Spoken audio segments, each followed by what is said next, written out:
Hey everybody, welcome back to the Reptile Reef. Today we'll be putting together a bioactive terrarium for a Crested Gecko. I was able to pick up a few different types of plants to go in this terrarium, as well as I'm going to use some from the garden. Let me back up a little bit. We have to start by building the stand DIY style with some 2x4s. I took my measurements and laid everything out, getting ready to cut. I wanted to make this stand 20 by 20 by 30 inches tall. I took what I learned from building aquarium stands and just applied it to the terrarium. This may be completely overbuilt just for a terrarium's weight, but I want to know that it's going to be sturdy. Now I want to put the support beams beside the 2x4s upright that will be holding most of the weight. A rookie mistake, I forgot to account for the thickness of the 2x4 to take off some inches from the length. You want these support beams to be nice and snug fit. I used 2-inch construction screws for most of the build. This hardboard piece will help evenly distribute the weight. Cutting with a utility knife is a simple and clean way to get this cut. I went with 1 1/4 inch construction screws for this top piece.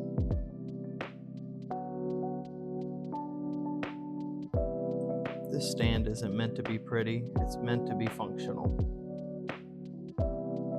I just went with a simple black spray paint for the exterior. Next up, we'll be doing the DIY background for the terrarium. I started by placing the cork bark and the wood pieces to see how they would fit on the background.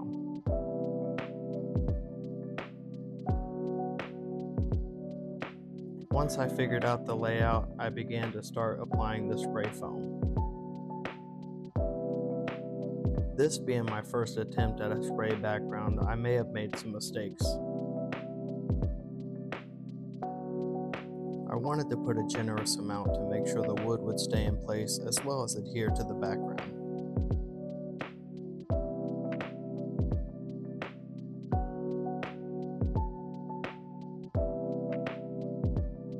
I ended up having to use 2 full cans where I probably could have got away with less.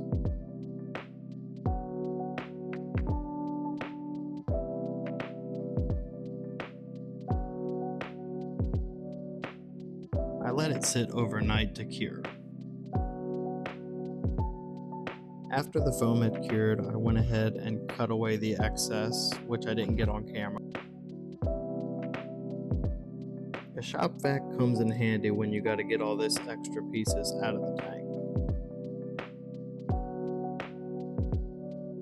I went with an aquarium safe silicone to apply to the background.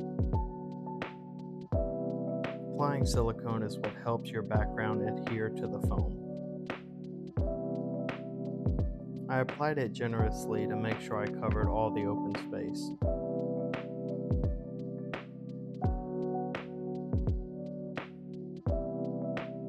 I highly recommend gloves for this next part of smoothing the silicone into all the open space. Don't worry if this gets a bit messy. Once it's cured, you can easily trim with a razor.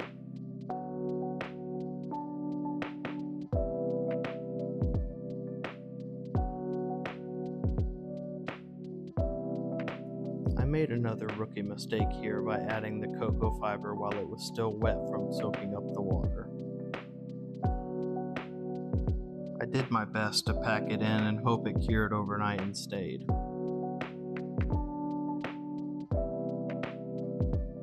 At this point, all I could hope for is overnight that it would cure properly. The next step in the process was to begin mixing up the substrate. I went with a 50-50 mix of sand and organic garden soil. Realizing the bucket was too small to get a proper mix, I switched over to a larger tub. I also used the extra cocoa fiber to mix in with the sand and organic topsoil. After 24 hours, my prayers were answered. The cocoa did cure properly. In the the process of this build, I forgot to record a few things like the plants going in. All in all, I'm pretty happy with the outcome. This build had been something I'd never done before, so I was pretty happy.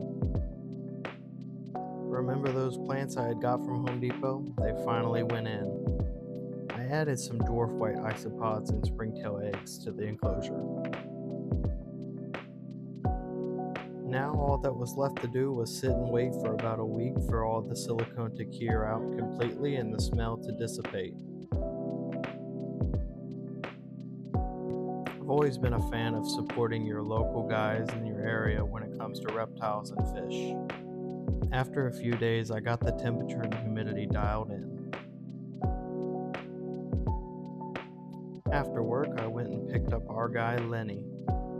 I made sure to also buy the food he was currently eating.